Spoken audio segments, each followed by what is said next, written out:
yes, thank you. Nandito na si JP. I'm so happy. Okay lang na medyo intimate tayo kasi low-tech pa tayo right now. So, Oo naman, ako din, ito lang gamit ko. Wala rin akong kahit na ano pa. Thank you for having me. Kauna-unahan. Why me? Why me? As in, super stoked na you said yes. No, actually, I've reached out to several women and they've been very generous naman, and I feel very lucky in that way na very positive yung feedback, and yeah, so super thank you talaga. Kasi kaya ako grateful because I know how busy architects can be, and meron ka pang additional nga na baby project here na is rapidly growing. So, ayan. Actually, that's what caught my eye, no?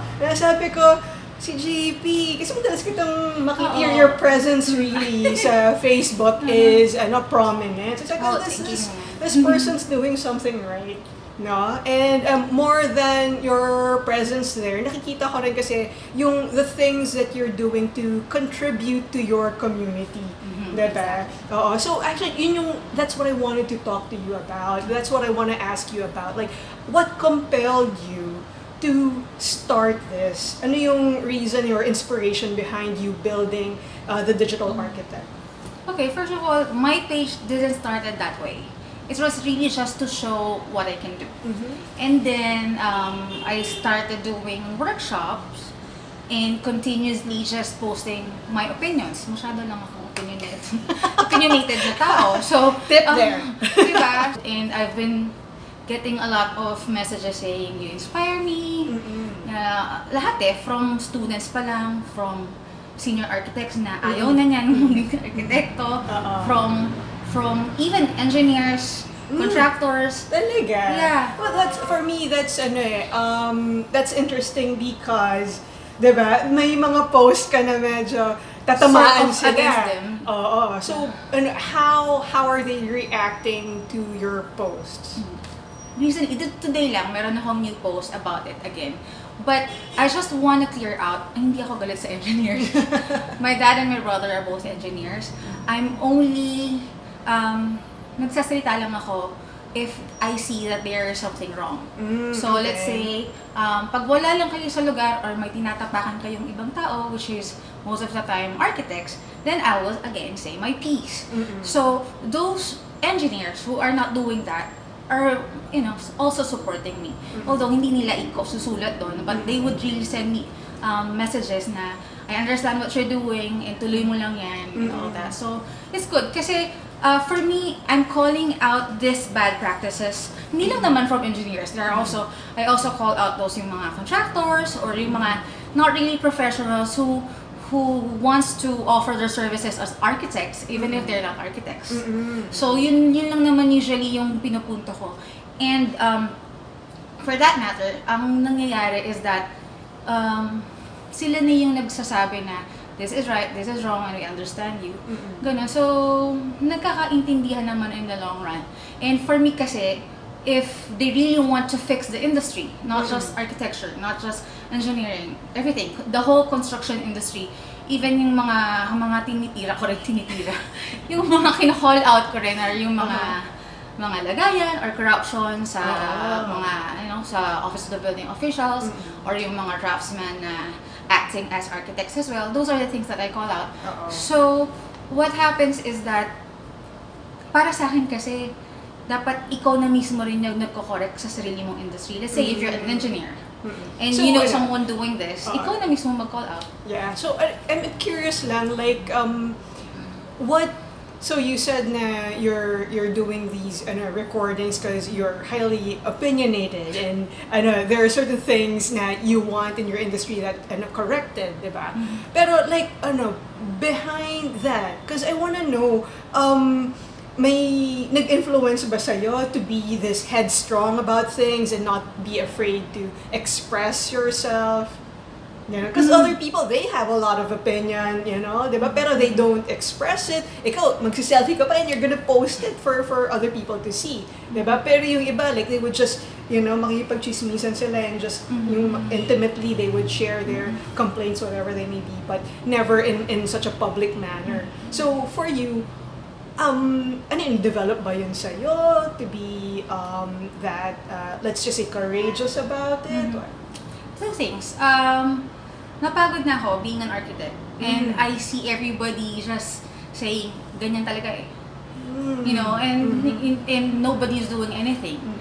Although I'm not in the position to do anything kasi I'm not an official, you know, isa lang naman akong maliit na arkitekto sa Sampaloc na hindi rin naman ganun kakilala. But I realized there's a power in social media. Okay. Right? Alright. So, if people start noticing me and understanding the same sentiments that I am showing, then probably that's another reason. That's why I'm doing my workshops.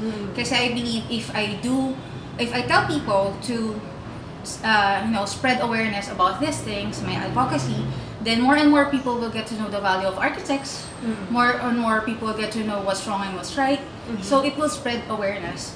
So if meron lang mas marami na nakakaalam, hopefully that will also tell yung ordinary people, not the technicals, not the professionals lang, na ito yung tama and hindi tayo dapat dadaan sa ganito at hindi tayo dapat magpapaloko. So it's just easier to spread information that way.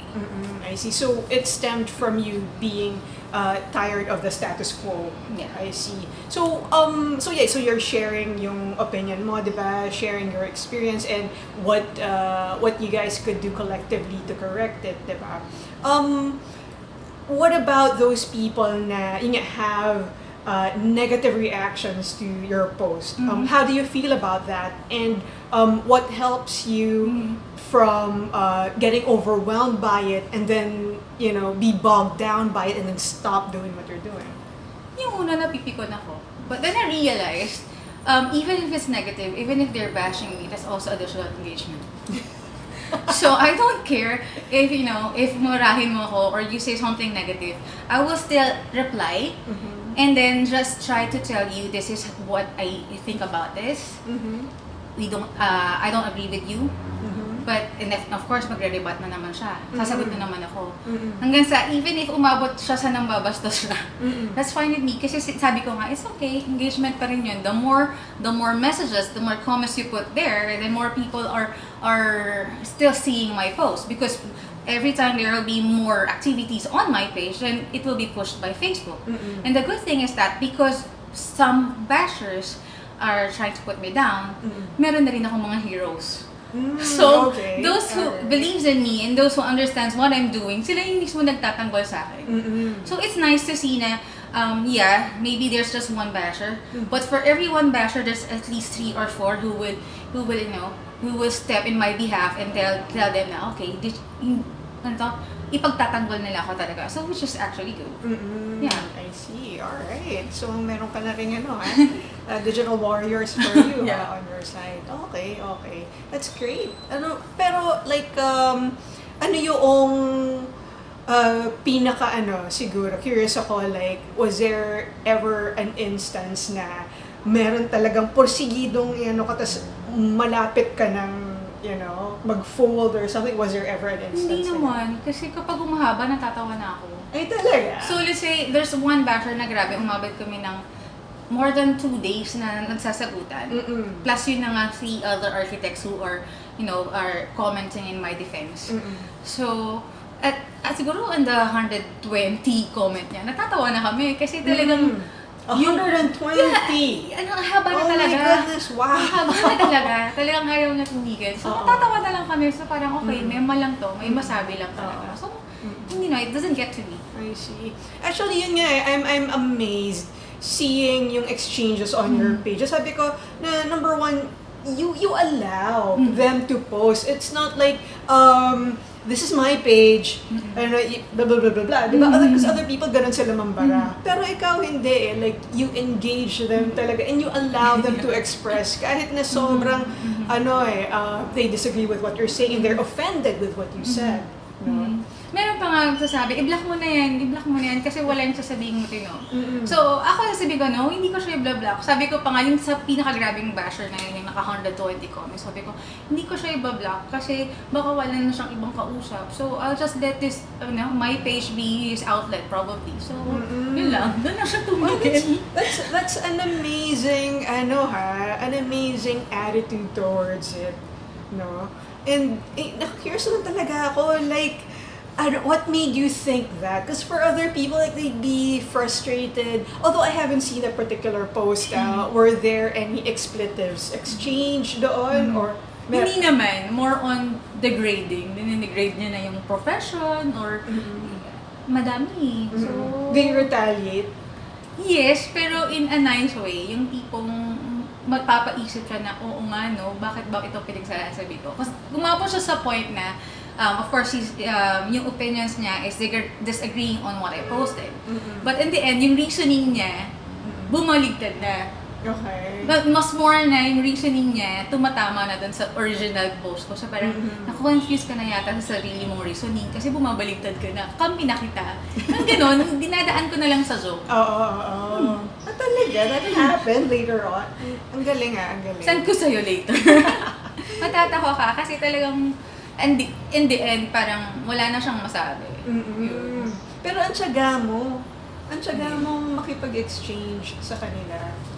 Oo, kasi one of the things that we know as marketers is that we have to listen to our market, right? So by really watching dun sa mga comments nila, yung responding to them, and listening to what they say, I also learn a lot of things. So basically, when I first started the page, hindi ko alam ano ipopost ko. I don't know what content to put there. But because I continuously listen to whatever they're saying, or maraming nagsasend din ng mga questions, so everyday ngayon, punong-puno na ako ng pwedeng content. Kasi mas sila yung magsasabi sa'yo anong kailangan nila eh.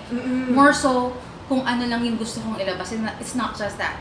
I think, I believe the reason why my page has been getting that much engagement is that because I understand what they really needed, and I do respond kung ano yung kailangan nila.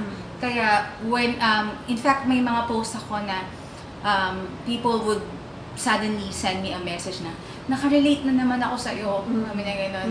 Bawat pinupost mo, parang naiintindihan mo yung nasa utak ko. Nice. Yung gano'n. So maraming architects that are attending my workshop, not because they want to learn marketing, but because nakarelate lang sila sa hugot ko. Talaga? And because of that, I got a certain level of trust now from them. So they believe that even if they think that they don't need the marketing, the digital marketing that I'm actually teaching, then they think that they'll learn something else from me. Because from the post lang, meron na silang nakukuhang value. So maraming ganun, yung mga nagme-message sa akin na nakarelate na naman ako sa sinabi mo dahil sa na-attend ako ng workshop mo.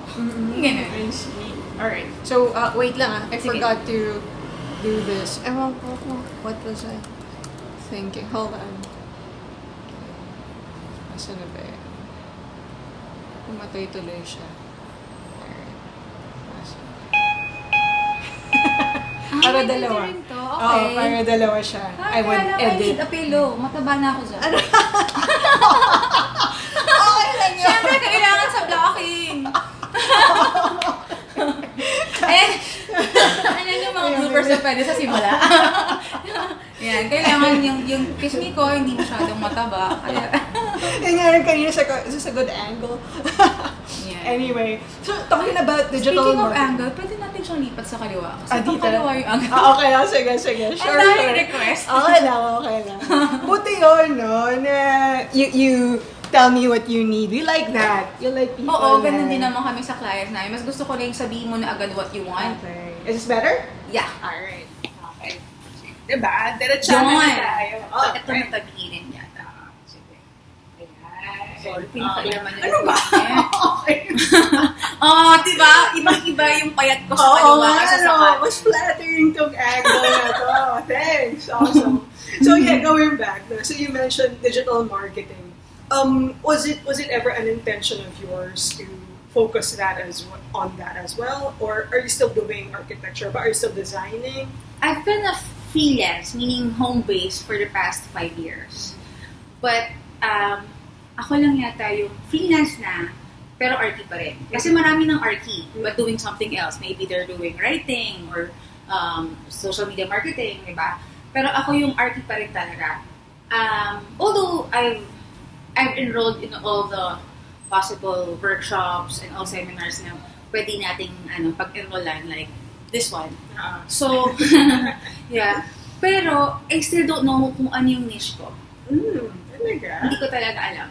So, parang for me, it happened as nagkataon lang, by accident lang siya na. I put up the page, I did one workshop, and from that first workshop, nagtuloy-tuloy na siya. The last one I did was March 7, which is my 8th. And 8th workshop mo na yun? 8th workshop na siya since I started nung July. And I'm booked for at least 4 more workshops. And these workshops, like, what do you talk about exactly? It's just digital marketing. How will architects, or not really just architects, it could be applicable to engineers, to contractors, actually anybody, kahit anong profession, whatever industry, is simply just teaching them how they will attract their clients. So yun lang talaga yung workshops ko. And so from the very first workshop, in yung content. Yeah, it's the same. Nag-iisip pa lang ako ng level up eh. Kasi they're asking, sinasabi nila bitin. Although they're magaganda yung reviews. The last one, even before ako makauwi, nakaka-receive na ako ng mga messages na superb yung workshop mo, dami ko natutunan, or sila na mismo may nagkakwento sa mga friends nila ng architects din na galing ako sa workshop ni JP, ang galing ng workshop niya. And then, yung mga dating umattend ng workshops, they're actually inviting me in their UAP chapters. UAP is United Architects of the Philippines. So, they're inviting me in their chapters to have the workshops in their chapters. So, minsan hindi ko rin alam kung anong ginawa kong tama. But the good thing is that they like what I'm doing. They're getting value from whatever I'm teaching. And for them to even refer to the whole chapter, so I must be doing something right. Yeah, definitely. Definitely you are. In the short span of time, nakakailang workshops ka. So people really are clamoring for it. And around Philippines. I know! Diba? Parang nagagulat din ako hindi lang dito sa metro, but everywhere. Diba? Ang galing yan. Sobrang amazing. And I love how you're also tapping other freelancers. Yes. Diba? So, like, where do you see this going? Itong sinimulan mo na ito. Okay, I have 3 goals kasi. First, I want the people in my industry, architects, engineers, contractors, interior designers, suppliers, everybody to have the same mindset as the freelancers. Kasi sobrang iba siya. How is it sobrang different? iba siya. Freelancers are into collaborating. And they are the ones who actually lift you up. Diba? Minsan, when I was starting, I really feel na wala akong alam. And sobrang iba yung industry ko. I'm doing architecture. Nobody's doing architecture. For the 5 years I've been in the freelance industry, I think I've only met one na archi rin ang ginagawa. And there's over, I think, 4 million freelancers now. So, in 4 million freelancers, 2 lang kami yung archi. Diba? Pero, what happened is that those people who doesn't know me, technically strangers talaga, kept on telling me, magaling ka, you can do this, just do this step by step, do something every day, and then you'll make it. That's something na hindi ko naranasan in my whole 16 years in the industry of architecture and construction. Kasi, sorry naman, but in corporate talagang maraming crab mentality. Diba? So the attitude is competition versus collaboration. Yes. So that's one. Secondly, I want to spread awareness. Kaya nga sabi ko kanina, I want to spread awareness to the whole industry that if only we could share what we know, if only we let the public know what architects can do, what's our value, then the more people knows our value, the more they'll understand what we are, what help we can do for them. And therefore, hopefully, in the future, pag ang Filipino specifically, makaisip siya na I want to renovate my house or I want to do something, I want to build another house or I want to anything construction, ang una nilang hahanapin is architecto. Kasi for now, when you think of, let's say, building a restaurant or kahit nga milk tea shop lang ang una mong isipin is you want to look for a contractor or a carpentero. Diba? So, which is wrong. For me, if only people knew what we can do, then later on in the future, hopefully, they will, for top of mind nila is to look for architects. And if magawa ko yun, and then it's mission accomplished. Diba? And then third, nako yung changing the mindset, spreading awareness. And lastly, if I can do both, sabay sila simultaneously, building collaborations, helping each other, spreading awareness, then ang result lang kasi nun is we will gain back the respect. Okay. Diba? Hindi naman kami, I've been an architect for 16 years, licensed architect for 16 years, 15 or 16 years. Pero the more akong tumatagal, the more ko nakikita yung mga mali sa industriya. So, yun na nga, yung if people need something done, for anything for construction, na iniisip, hinahanap nila kung contractors, or maybe carpentero, or maybe foreman, and then let's say when we do the design na, everything right, as in gawin namin ang tama, dumaan kami sa tamang proseso, pagdating namin sa office of the building official, may corruption, may lagayan, ganun. So, hopefully, if yung first two goals ko magkatotoo, then I'm sure the result of that is that the industry or the profession itself, the architects, will gain back the same respect. Yun talaga yun. Nice. I love that you have these clear objectives. Galing. So that you really have this vision on what you want to accomplish through this media. Galing. Now, with, di ba sabi mo, 16 years na yung experience mo as an architect. During that time, ano yung maiisip mo? What was your day-to-day like? Did you ever envision yourself? Did you ever think that you'll end up here where you are? So can you let's backtrack a bit how it was back then when you were just purely doing the designing stuff as an architect? No, not at all. Kasi first of all, I'm an introvert. So, hindi na ako maniniwala yung mga tao because I've been doing talks, workshops, and all that, and then, being on interviews like this. Pero, one thing siguro I realized nung tumanda ako is that wala akong mararating if I stayed in a corner because nahiya ako because I'm introvert and all that. That's also part of what I'm teaching in my workshops. Secondly, kaya ako, nung dinadaanan ko, being an introvert, wala naman akong pakailang before. Or at what point, good that you mentioned, like at what point did you feel that? Na may, parang may kumakalapit na sa'yo, uy, you're gonna stagnate, hanggang dito na lang, if you don't change what you're doing or your circumstance. Midlife crisis. Isang napaka-diretsong sagot, midlife crisis. So, I came to a point na I felt like, okay, I've been working at home, tumataba ako ng todo, wala akong ginagawa dito. Because I'm comfortable. I'm comfortable doing my online jobs, kumikita naman ako ng dollars, nabubuhay pa naman ng maayos yung anak ko, I'm comfortable with that. And then, I realized na, ganito na lang ba? Well, alam mo yun, parang, I'm almost in my 40s. Yeah. Diba? I'm almost in my 40s and I'm stuck at home. Yes, I can feed my daughter, but that's not life should be. So I started. Okay, so good that you mentioned that, kasi that's what we're all about, nga naman, diba? Life by design, no? So you say that that's not what life should be. So for you personally, what was supposed to be your life? Ano yung grandest vision mo of your life?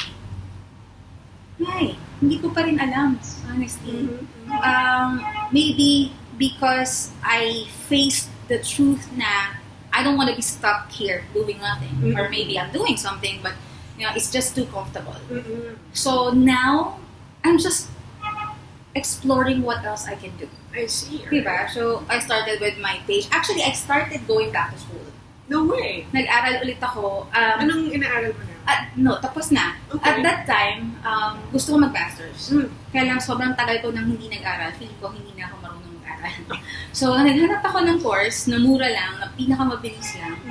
So, just to try it out kung kaya ko mag-aral ulit. So, nag-enroll ako for continuing education for teachers. Kasi pwede yun eh. From any bachelor's degree, you can take that and you can be a teacher. So, mag-double degree ako. And I ended up finishing 3 semesters of that, and I think my average was 97 or 96. So, okay, kaya naman pala. So, that's first. And second, yung page nga. And then, hindi actually before the page, yung practice muna. Because I'm only doing home-based jobs, I didn't feel the need to renew my license as an architect. Okay. So, nirenew ko muna yung license ko as an architect. And as soon as I renewed that, may nakuha agad akong project. Then, yun na, then the page, the workshops. Now, I already wrote an article for Manila Times.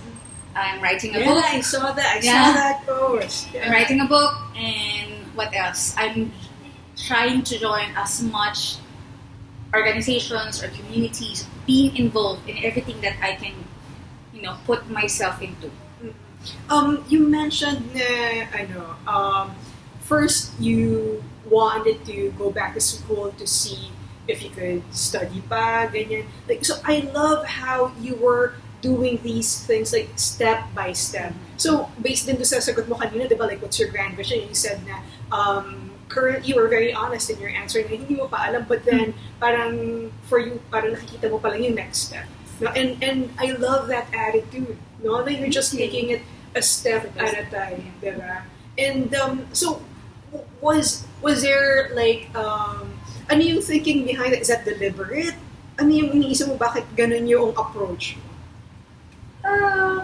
When I decided to move out of my shell, it's also a decision of telling myself you're being reborn.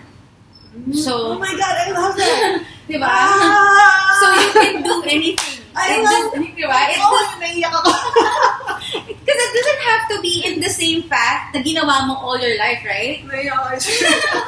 You can do anything, something different. Kahit na ano pa yan.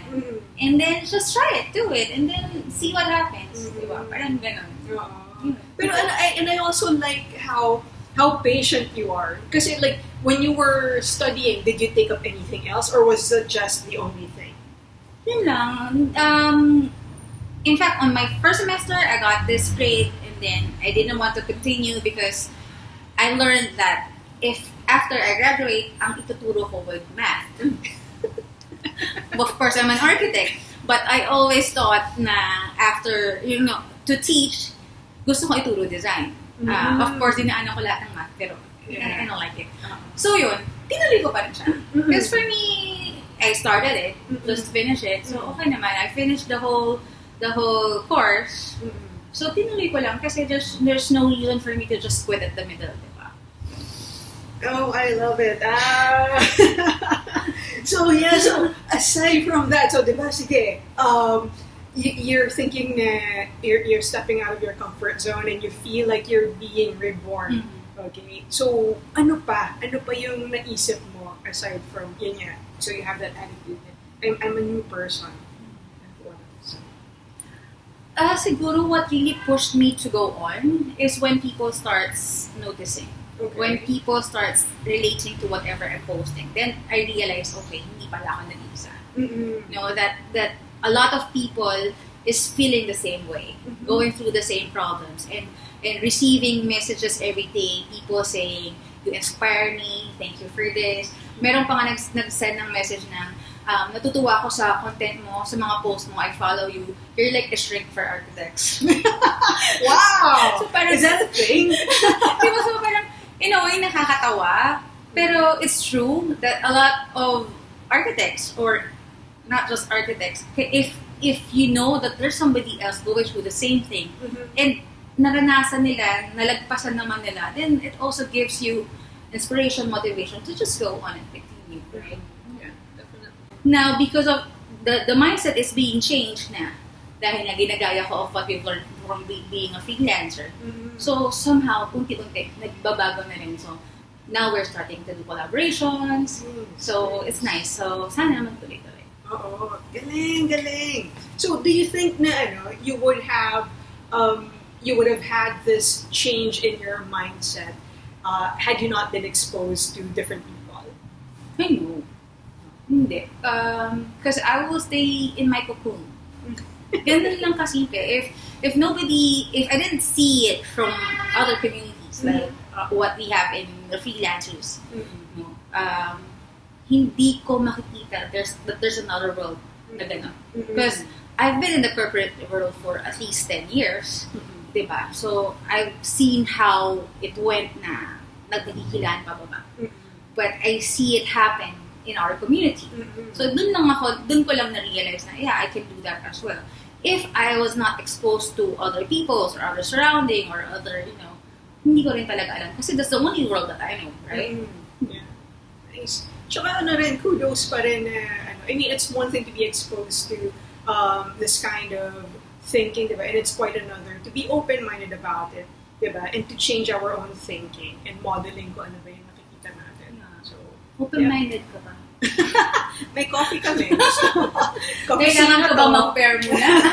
Para magkaroon ng bonus? Okay, wag ka makakabashers tayo dyan. Okay.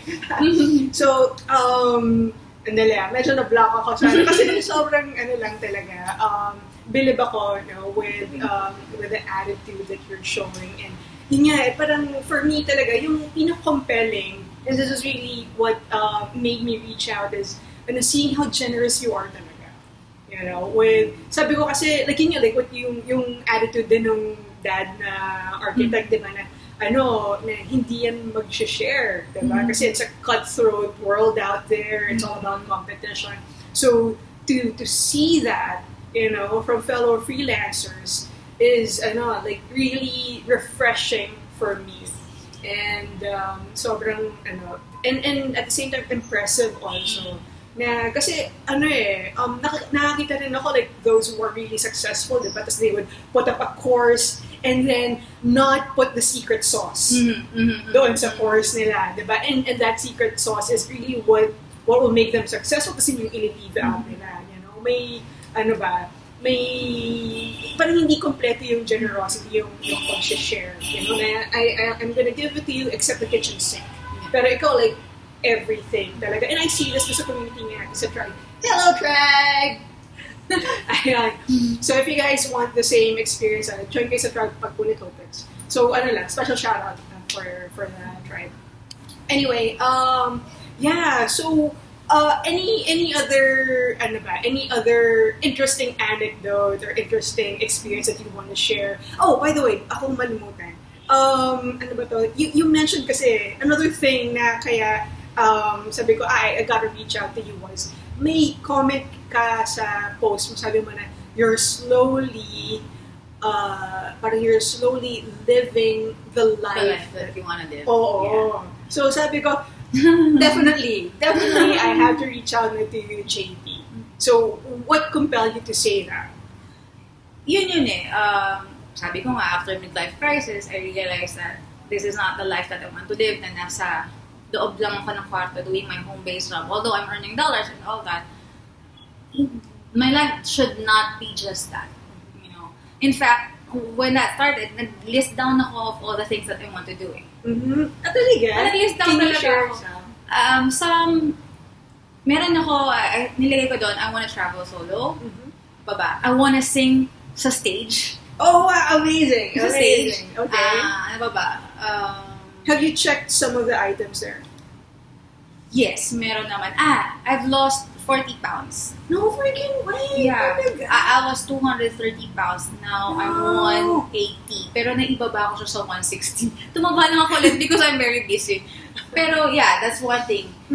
Isa yun sa ginawa ko. Madami pa. As in, it's a full yellow pad. It's a full yellow pad yung list ko. One whole page of things that you wanted to do. So what's next for you? Ano yung gusto mong susunod na gawin Tara, let's make it happen. Sing on the stage. I like that. Although nagawa ko na siya before. Oh. I sang duet with, sino ba yun? Sa freestyle. Bakit ngayon pa lang? Okay. The original one. Siya mismo kaduet ko. Kaya lang nga, there are things na tagal ko nang hindi ginagawa. Because, uncomfortable na.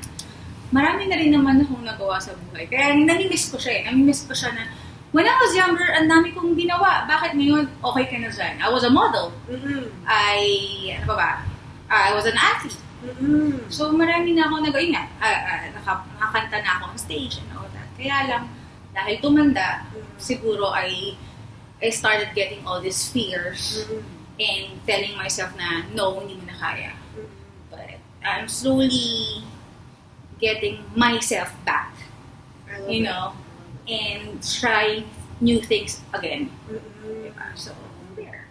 How important is that for you to, ala guys, hindi. Again, Naubos na yung aking ano? naubos pala yun. Memory. Either that or... sige. Try again. Yeah, SD card as well. Pero sige, let's... Dito na lang. Buti na lang. Mayroon pa. Buti na lang! Yes! Ano ba yan? What was I saying? Kalimutan ko tuloy. Yung huling sinabi ko is getting myself back. Oo! Yeah. So, hindi ko na lang. Buti na lang mag-edit ka pa. Sino magsabi? Ito na yun! Post agad yan. Pwede rin masaya yun. I know, right? Actually, yun yan. Pinag-iisipan ko siya na, do I put in the cheche boreche, you know? Or, kasi I've been doing the videos naman na after recording, post agad. Diba? Para, sabi ni Gary V, hindi naman kailangan i-edit ng todo. Post mo lang ng i-post. Diba? Right. So yeah, I love that na you're reclaiming who you are. So like curious ako, what made you forget? Because I changed into a mom. Okay. You know, and yung priority nag-focus na lang to providing. How old is your... My daughter's 14 years old. I'm a single mom. Okay. Ang isa pang naging turning point sa akin was last year, hiwalay kami ng ex ko. So, yun pa yung nagpa-realize talaga sa akin na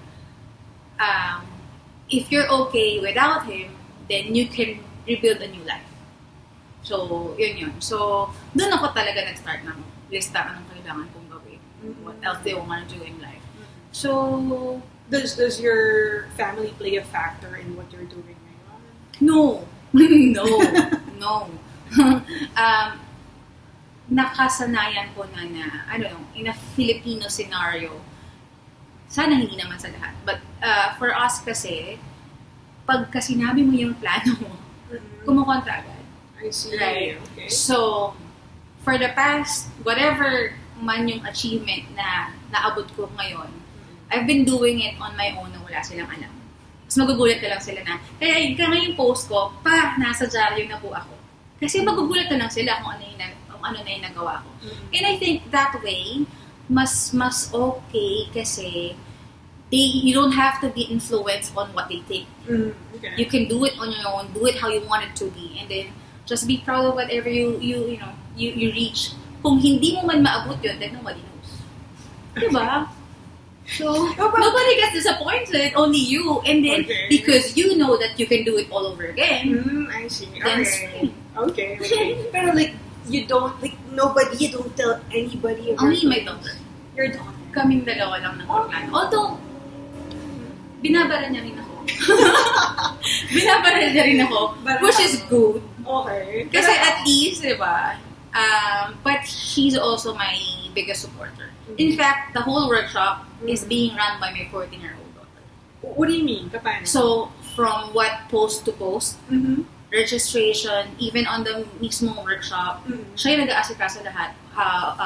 When to book the event, which place to book, food, drinks, transportation, even the budgeting siya gumagawa. Amazing! Wow. So, she earned naman. I just bought her a new MacBook Pro. Diba? So, because she earned it. Pero, really, sobrang galing din niya. Napakalaking chunk off my shoulder sa whatever I have to do. So, because she's handling that, I literally just have to be there and talk. Ganun lang. Pero the whole thing siya na nagpalakan. Ang galing naman. Ano kanino nagmana? Siyempre sa akin. Siyempre sa akin. But is she your source of inspiration? Yeah, oo naman. Ganun, especially for single moms. Di ba? I could say na sa kanya lang umiikot yung buhay ko. But I also always have to remind myself that she has her own life. Diba? Galing! Kaya I have to rebuild my life again. Kasi if i-relate ko lahat ng happiness ko sa kanya or whatever goals or future future plans na sa kanya na, then that's not a life to live. Diba? I love that. I love na your happiness shouldn't be dependent on other people kahit na anak mo pa yan. Na you are, parang ikaw, you're determining for yourself na these are the things that I want to do. These are the things that I know will contribute to my greatest version. So I love that. Is there anything na do you share with her your philosophies? Nakikinig ba siya sa'yo? Nakikinig siya sa akin, I don't know. Maybe, or hindi lang niya pinapahalata. Yes, kasi siya rin naman yung lagi kong kausap. I share everything sa kanya. I also ask advice from her. So, I also know that she has her own opinion, and if I raised her well, then she should have her own opinion, diba? So, I listen, and I also share everything to her. One thing talaga na siguro different from usual Filipino thinking is that lahat sinasabi ko sa kanya. I don't shield her from anything thinking batayan, walang alam yan. No. Ako naniniwala ako na you have to tell her everything. Yung truth, yung totoo talaga. Kasi if not, mas lalo silang mag-confuse. And then, they are really very, malalim na sila di ba? Matalino na sila, naiintindihan na nila yung buhay. So, if I know being her mom na I raised her to be that way, then I know she'll understand. And the more she knows the realities of life, then that's actually what helps her to face the reality din, yung totoong mundong haharapin niya in case wala na ako, right? Wow. So far out in the future. Kailangan isa eh. Alright, so what are your plans for your architecture business and your plans for the digital architect? Okay. The digital architect, the brand, meaning the Facebook page, I'm writing a book. It's di pa ako sure sa title niya, but it's about business of architecture in the digital world. So this book should help those who want to start up their architectural firm in the digital way para less cost and all that. So that's one. Hopefully I can finish by in a month or two. And then I have more workshops. I'll be having workshop in Cebu, Cavite, Alabang, Zamboanga, Davao. Yun pa lang for now. But will you be posting these dates sa page mo? Yes. Okay, sige. I'll post the link to your Facebook page sa baba. Yeah. Pero every month naman nagpo-post kami ulit. And for those who wants to bring the digital architect workshop in their chapters or in their locations, in their area, reach out lang po kayo sa page and we will guide you through it. In fact, we can bring it there and pwede rin tayo mag-apply for CPD points. So that will be good for professionals. Alright, great. And for your design business, your architecture design business, let's see if I can hire a few more freelancers. Because ngayon, tambak na kami. Because I'm getting at least 3 to 5 inquiries per day. Oh my. So ano na to? Incoming na. Oo, tuloy-tuloy siya. Ngayon, Hindi na ikaw yung naghahabol. Hindi na talaga. Hindi rin naman ako tumatanggi. Diba? Hindi rin naman ako tumatanggi. So, as long as okay kausap yung client, so that's fine.